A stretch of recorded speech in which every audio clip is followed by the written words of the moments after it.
What's going on there, guys? We back with another one, and the plot thickens with this Ja Morant saga now, guys. Mike Bass, the NBA spokesperson, just came forward and said that the NBA is aware of the video posted on Morant's IG live last night regarding a gun being flashed, and it is being investigated by the NBA. That's not good for the simple fact he just had another investigation, NBA-led investigation, based on what happened with the Indiana Pacers. He got away from that. Nothing came of it. So he was back in the clear. And that was pretty serious allegations, you know, when you pointing weapons at another team, because look, he's thinking, you know, he's got a problem with these players on the opposite team, whatever, and the staff, whatever, whoever. And the NBA is like, no, this is another brand that we have, and this is a whole group of players. You know, the Indiana Pacers, what I'm saying is, it's been here before you got here. And the Memphis Grizzlies, used to be the Vancouver Grizzlies, was here before you got here. And so two of our brands that we're heavily invested in is fighting with each other, you know, and that's just not a good look for business. And you doing something like that is definitely not good for business, one of our premier up-and-coming superstars. Well, so yeah, man, this is not a good look for him, with it being two investigations this fast involving him. Now, DeMichael Cole, a Memphis Grizzlies beat writer for Memphis News, he put out a statement today, because you know a lot of people's like, where's T. Morant, where's all these other people that's supposed to be in Ja's circle? And he says, I can 100% tell you that there are some older people in Ja Morant's circle who have had these talks with him. It's all up to him at this point. He has to realize what is at stake.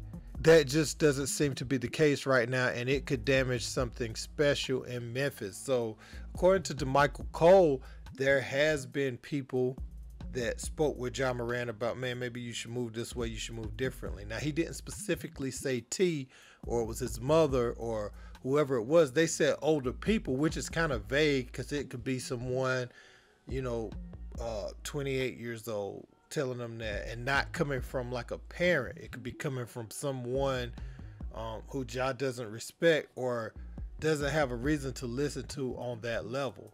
Now, Bomani Jones, you know, he's been critical of like Deion Sanders since he left Jackson State. And in recent news, and I'm gonna tie this in with Ja Morant, in recent news, you know, Deion talked about getting quarterbacks from two-parent households. Said they're smarter, they make better decisions.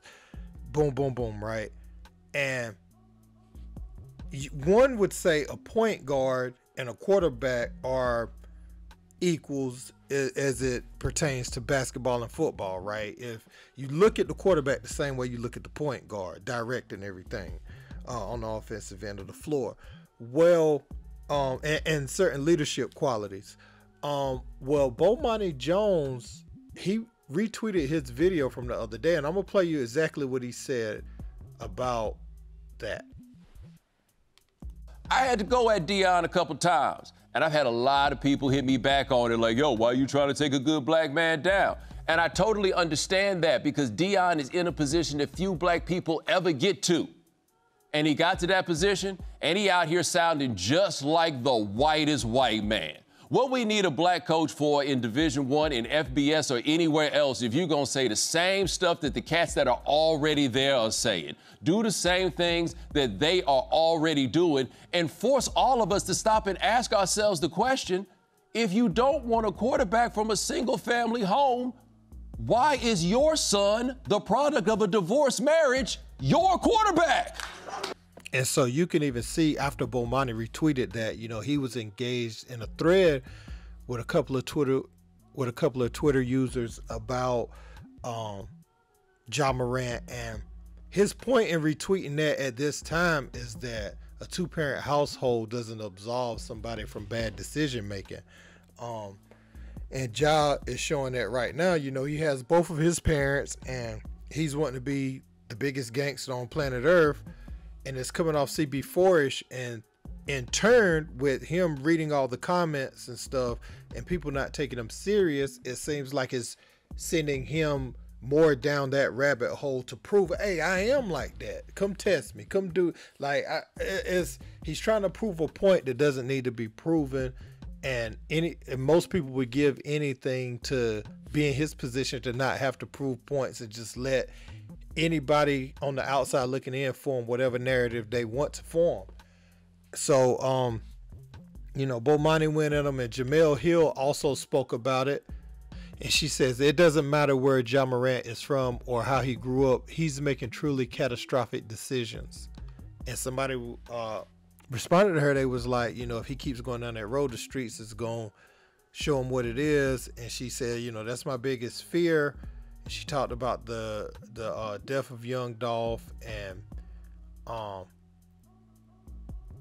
some of the people in Memphis is getting offended by her blaming that on Memphis and just the streets and whatever. But it's no denying that there's a lot of things going on in a lot of places. Let me put that out there first. But Memphis is definitely a place that seems like a war zone right now, as is many places. But Memphis is real tough right now. It's a lot of gun violence, and a lot of these things are intertwined with one another. A lot of this back and forth, with the gang violence and the things that's happening now with the gang violence. Once upon a time, it wasn't so much money, but now you have local artists or anybody that can. They don't have to be famous. If they have a core fan base, they're able to stream and make a lot of money. And what a lot of them do is they arm their people, and now you have all type of heavy artillery in the streets, and then you have the person that's beefing with that person. They'll start dissing them, and then they'll blow up, and then they'll go get the weapons they need, and then now you have a big mess back in the neighborhood or in the local area, and it's just a mess. So, but back on Ja Morant, man, I feel like this is gonna be this could be a cautionary tale to up and coming youngsters, or he could change the narrative right now. I'm hoping they suspend him for a little bit, and not because I'm a hater or anything like that. I just want him to sit down. I want them to take basketball from him for a little bit, where he can't be at practice, he can't be with the team or anything, and just for him to reflect, and just for him to remember why he put in so much work to get to where he is today.